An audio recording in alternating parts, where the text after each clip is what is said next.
Hello viewers, நீ நம்ம பார்க்க போறது ஒன் பீஸ் எபிசோட் 951 பார்ட் 1.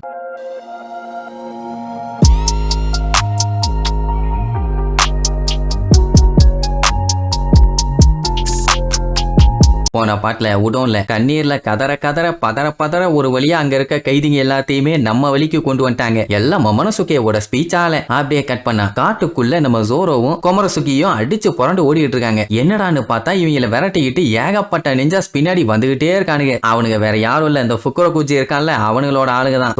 ஜோரோ உன்னை விட மாட்டோன்னு விரட்டி வருவானுங்க. ஜோரோ ஃபர்ஸ்ட் அவங்க கிட்ட இருந்து தப்பிச்சு போயிடலாம் தான் பாப்பான். ஆனா அவனுக்கு ஷூரிகன் பிளேட் எல்லாம் வச்சு அட்டாக் பண்ண உடனே பயலுக்கே கடுப்பாயிருச்சு. வாங்கடா இன்னைக்கு நீங்களா நானான்னு பாத்துலாம் அவளை அனுப்பி விட்டுட்டு இவன் சண்டைக்கு இறங்கிடுவான். நம்ம ஜோரோ எப்படி சண்டை போடுவான்னு நமக்கு தான் நல்லா தெரியுமே. போட்டு பொலந்து கட்டிட்டு இருப்பான். ஆனா அந்த கேப்ல கொமரசக்கியை ஃபாலோ பண்ணி இன்னும் சில நிஞ்சாஸ் எல்லாம் ஓட ஆரம்பிச்சிருவாங்க. இப்ப இவன் இங்க சண்டை போட்டுட்டு இருந்தா அவ செத்து போயிடுவா. அதனால அவளை காப்பாத்த பின்னாடியே ஓடுவான். கொமரசக்கி என்ன பண்ணிட்டான், அங்க ஒரு பாலடைஞ்ச வீடு இருக்குமா, அதுக்குள்ள போய் கதவை சாத்திக்குவான். அதுவே வெறும் அட்டை வீடு. அசால்ட்டா வந்துருவானுங்க. ஆனா என்ன தைரியத்துல போய் உள்ள உட்காந்துட்டு இருக்கான்னு தெரியல. வெளியில எட்டி பார்த்தா ஏகப்பட்ட பேர் சுத்து போட்டானுங்க. ஐயோ ஜோரோ என்ன பண்ணுவான்னு பதறுவான். ஆனா நம்ம பையன் வர்ற வேகத்துல ஒவ்வொருத்தரையா காலி பண்ணுவான். நிஞ்சாசாலேயே ஜோரோவோட வேகத்துக்கு ஈக்குவலா சண்டை போட முடியல. கடைசியா இருந்த கூட்டத்தை டூ ஸ்வாட் ஸ்டைல யூஸ் பண்ணி ஒரே போடு, அவ்வளவுதான் எல்லாம் காலி. இப்பதான் அவளுக்கே நிம்மதியா இருக்கும். சரி பஞ்சாயத்து ஓவர்னு பார்த்தா அந்த டைம் தான் அந்த ஃபுஜினிங்கிறவன் வருவான். வந்தவன், நீ அந்த பயங்கரமான கிரிமினல் தானே, ஒரோச்சி அட்டாக் பண்றதுக்கே கத்திய ஓங்கிட்டில உன்னைய காலி பண்ணாம விட மாட்டேன்டான்னு ரெண்டு பேத்துக்கும் தரமான சண்டை. ஜோரோவோட ஏர் அட்டாக் எல்லாத்தையுமே அவனும் அசால்ட்டா அட்டாக் பண்ணி நலிஃபை பண்ணிடுறான். சொல்ல போனா ஜோரோக்கு பயங்கரமா டஃப் கொடுப்பான். ரெண்டு பேரும் மாத்தி மாத்தி மாத்தி மாத்தி பயங்கரமா அடிச்சுக்குவாங்க. நம்ம பையன் பாத்தீங்கன்னா ஒரு வார்த்தை பேசாம சண்டையில தான் போக்கஸ் பண்ணுவான். ஆனா அந்த லூசு பைய எங்க உரோச்சிக்கு எதிராவே நீ நின்னு இல்ல, உனக்கு நான் இங்கே சமாதி கட்டாம விட மாட்டேன்டான்னு போட்டு தள்ளுறதுக்காக வேகமா வருவான். வந்த வேகத்துல அவன் அட்டாக்ல அசால்ட்டா எஸ்கேப் ஆகி ஒரே போடு, அவ்வளவுதான் ஃபுஜின் சோலி முடிஞ்சு. இப்படி காலி பண்ணிட்டு எத்தனை பேர் வருவானுங்க நொய்யின்னு சை அப்படின்ட்டு போவான். இப்பதான் கொமரசக்கிக்கே கொஞ்சம் நிம்மதியா இருக்கும். அவன் மன்னிப்பு கேப்பா இந்த மாதிரி எல்லாம் நடக்கிறதுக்காக. ஜோரோக்கு எப்படியாச்சும் இவளை உயிரோட காப்பாத்தி கொண்டு போகணும். ஏன்னா மொமனசுகேவோட தங்கச்சி ஆச்சு. நாளைக்கு ஏதாச்சும் இவளுக்கு ஒண்ணு ஆச்சுன்னா அப்புறம் நாக்க புடுங்குற மாதிரி அவன் தான் கேள்வி கேட்பான். எதுக்கு இந்த வேண்டாத வேலை? இப்ப என்னன்னா கொமரசக்கி ரிங்கோங்கிற அந்த ஸ்னோ பெஞ்சிட்டு இருக்க இடத்துல இருக்க வீட்டுக்கு தான் போகணும். பட் அதுக்காக அவன் அங்கதான் கம்பல்சரி போகணும்னு அவசியம் இல்ல, மறைஞ்சிருந்தாலே போதும். இப்போ ஜோரோக்கு என்ன ஒரு கவலைனா அவனோட ஸ்வாட் அவங்கிட்ட இல்ல, அது அந்த திருட்டு பைய திருடிட்டு போயிட்டான்ல, அதை எப்படியாச்சும் அந்த பெரிய சண்டை ஸ்டார்ட் ஆகிறதுக்குள்ள கொண்டு வரணும். இல்லைன்னா அவனுக்கு சண்டை போடும் போது ரொம்ப அன்கம்ஃபர்டபுளா இருக்கும். ஒரு ஃபுல்ஃபில்லான சண்டையை போட்ட ஃபீலே இருக்காது. அந்த அவனோட 100% அட்டாக்கையும் கொடுக்க முடியாது. அவன் ஒன்னும் கவலைப்படாத, அவன் எங்க இருப்பான் என்னன்னு எனக்கு தெரியும், நான் அந்த பிரிட்ஜுக்கு கூட்டு போறேன்பா. சரி ரைட்டு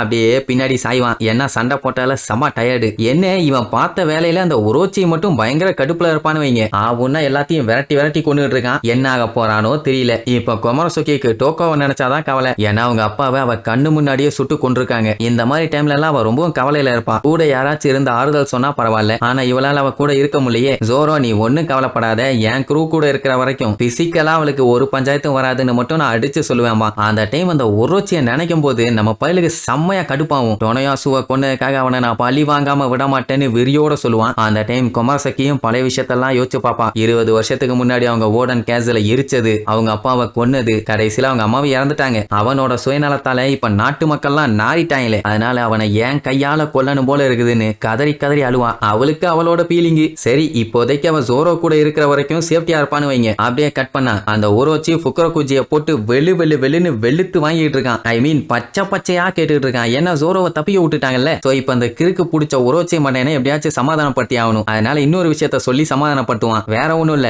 ஒருத்தன் தப்பிச்சிட்டான்னு நீங்க கவலைப்பட வேண்டாம், முக்கியமான இன்னொரு கிரிமினலான லா அவனை நாங்க புடிச்சிட்டோம் அப்படின்னு ஒண்ணு. இது லாவா? ஓ மை காட், ஆமா அவன் யாருன்னு கேட்பான். அட வீணா போனவனே, ரைட்டு சொல்லி தொலைவான்ட்டு சொல்லுவான். அவனுமே ஸ்டார் ஹேட் மாதிரியே ஒரு பயங்கரமான மாஸ்டர் மைண்ட். இந்த லேண்ட் ஆஃப் ஆனோக்குள்ள மொத்தம் 2 குரூப் வந்திருக்காங்க. அந்த 2 பேர்த்தையுமே இப்ப புடிச்சாச்சு, நீங்க கவலையே பட வேண்டாமா. லூஃபி அங்க உடோனியே கண்ட்ரோல் எடுத்துக்கிட்டான்னு இன்னும் இவனுக்கு தெரியல. தெரிஞ்சா நேரத்துக்கு உரோச்சி தூக்க மாட்டி இருக்க மாட்டான். சரி இப்ப லா எங்கடான்னு கேட்டா அவன் கையில சங்கிலி எல்லாம் மாட்டி அடி பொலன்னு பொலந்து ஜெயில அடைச்சு வச்சிருக்கானுங்க. ஜெயில அப்படியே அங்க இருந்து உடோனுக்கு கூப்பிட்டு போயிருந்தானுங்கன்னா இன்னும் சூப்பரா இருந்திருக்கும்ல. ஆனா ட்ரஃபல்கர் லாவை மட்டும் பயங்கரமா டார்ச்சர் பண்ணிட்டு இருக்கானுங்க. இவங்கள ஒருத்தங்களை கொடுமைப்படுத்துறோம்னு சொன்ன உடனே அவனுக்கு சந்தோஷத்தை பார்க்கணுமே. மூஞ்ச பாத்தீங்களா எத்த தண்டி இருக்குதுன்னு. சரி அதெல்லாம் ஓகே, கேபிட்டலோட நிலைமை என்ன, இங்க பிரச்சனை ஏதாச்சும் போயிட்டு இருக்கான்னு கேட்டா ஒரு பஞ்சாயத்தும் இல்லாமா. ஏன்னா இப்ப மொத்த இடத்தையுமே ஹை அலர்ட்ல வச்சிருக்காங்க. ஆரம்பிச்சிருக்கானுங்க. டவுன்ல தெருவுக்கு தெரு இப்ப நிஞ்சாஸ் எல்லாம் வளம் வந்துட்டு இருக்கானுங்க. எவன் வந்தாலும் சரி ஒத்தே போடு. ஐ மீன் இன்ட்ரோடர்ஸ் யாரை பார்த்தாலும் சரி, சந்தேகப்படுற மாதிரி யார் என்ன பண்ணாலும் சரி அவங்க டெஃபினட்டா செத்துருவாங்க.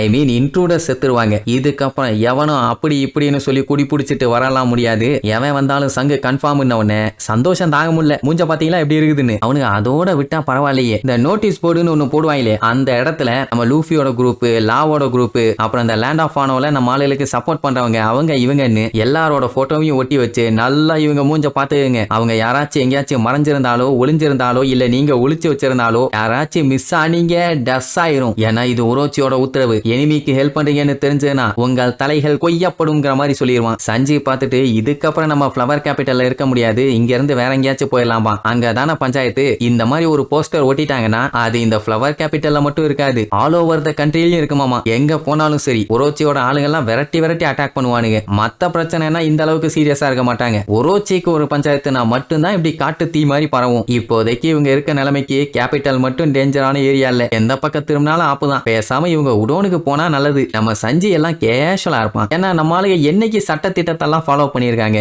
எப்பவுமே அவுட் ஆஃப் த லா தானே. இப்ப என்னன்னா இவங்க இந்த கேபிட்டலுக்கு வந்ததே அந்த மூன் டாட்டூவை போட்டவங்க எல்லாத்தையுமே அலாட் பண்றதுக்காக மட்டும்தான். சோ இப்ப அலாட் பண்ணியாச்சு, ஆல்மோஸ்ட் இவங்க வேலையும் முடிஞ்சது. ஆனா அவங்க எல்லாத்தையுமே ஜெயில அடைச்சு போட்டிருக்கானுங்க. அவனுங்களுமே அங்க கதறிட்டு இருப்பானுங்க, அடே எங்களை விடுங்கடா, அதான் நாங்க இல்லன்னு சொல்லிட்டாங்கல்ல, அப்புறம் ஏன் புடிச்சு வச்சிருக்கீங்கன்னு கேட்டா மூஞ்சிலேயே குத்துவானுங்க. நாங்க சொல்ற வரைக்கும் பேசாம இங்கே இருங்கடா வெண்ணைகளான்னு. தொனையாசு அவன் உசுர கொடுத்து ஒரு ஸ்பீச்சை கொடுத்துருக்கான். அதை நம்பி இவங்க எல்லாம் இன்னசென்ட், இவங்களால எந்த ஒரு பஞ்சாயத்தும் வராதுன்னு சொல்லி விட்டுருவான்னு பார்த்தான். ஆனா இன்னுமே விடல. ஷினோபு அதெல்லாம் அவ்வளவு ஈஸியான கதை இல்லாம்பா. இப்ப என்னன்னா அந்த பிரிசனர்ஸ் குவார்டர்ஸ் வந்து ரொம்ப பெரிய சைஸ்ல இருக்கும். அங்க பாத்தீங்கன்னா 1000க்கு மேல இப்ப கால்ல மூன் டாட்டூ போட்டவங்க எல்லாத்தையும் புடிச்சு வச்சிருக்கானுங்க. இப்ப மேட்டர் என்ன நான் சொன்னேன்னா நீங்க காரிட்டு துப்பிடுவீங்க. அட இவங்க எல்லாம் இன்னசென்ட்னு ஒரோச்சிக்கு தெரிஞ்சு போச்சு, அது டொனையாசுவோட டெத்தால தான். ஆனா நான் சொன்ன எல்லாமே தப்பு, இவங்க எல்லாம் இன்னசென்ட் அப்படின்ட்டு அவங்களை ரிலீஸ் பண்ணாலே போதும், அது ஒரோச்சி மேல தப்பாயிரும். அவன் எப்பவுமே அவன் பண்றது கரெக்ட்னு தான் சொல்லுவான், தப்பு பண்ணா ஏத்துக்கவே மாட்டான், அப்படி ஒரு கபோதி. சோ இப்போ அவங்க மேல பழிய சொல்லி உள்ள தூக்கி போட்டுட்டான். இப்ப நான் தப்பா சொல்லிட்டேன்னு எப்படி அவன் வெளியில விடுவான். ஆனா இவங்களுக்கு தான் தெரியும் அவங்க இவங்களுக்கு ஹெல்ப் பண்றவங்கன்னு. அப்படின்னா ஏதாச்சும் பண்ணி இவங்க அவங்கள காப்பாத்தியே ஆகணும். இவங்க போடுற பிளான் எல்லாம் பாத்தீங்களா எங்க இருந்துன்னு. ரூஃப் டாப்ல லா மாட்டிட்டான்னு இன்னும் நம்ம சஞ்சய்க்கு தெரியல. தெரிஞ்சிருந்தா அப்பவே காப்பாத்த கிளம்பி இருப்பான். எப்படியும் அவங்க குரூ அங்கதான் இருக்கும், அவங்களையும் சேர்த்து காப்பாத்திடலாம்னு சொல்லிட்டு இருப்பானா. அந்த டைம் கீழே பாத்தீங்கன்னா பெரிய பெரிய சைஸ்ல ரவுண்ட் ரவுண்டா நிறைய அடுக்கி வச்சிருப்பாங்க. அது என்னன்னு பாத்தீங்கன்னா ஸ்கை போட்ஸ். ஆமா, ஃபயர் ஃபெஸ்டிவலுக்காண்டி ரெடி பண்ணிட்டு இருக்காங்க. ஆமா, லேண்ட் ஆஃப் ஆனவ சேர்ந்த 2 பெரிய ஆளுங்க இப்ப செத்து போயிருக்காங்க. அப்படி இருக்கும்போது எப்படி இவங்க இந்த ஃபெஸ்டிவலை கொண்டாடுவாங்கன்னு கேட்டா இங்க எல்லாமே ஆப்போசிட்டா தான் நடக்கும். அட வேற ஒண்ணும் இல்ல, இந்த ஃபயர் ஃபெஸ்டிவல் நடக்கிறதே செத்து போனவங்க எல்லாத்துக்குமே மரியாதை கொடுக்கறதுக்காக தான். அதனாலேயே இந்த ஃபெஸ்டிவல் ரொம்ப ரொம்ப முக்கியமானதுன்னு அதை அப்படியே விஷுவல் பண்ணி பாப்பான். ரொம்ப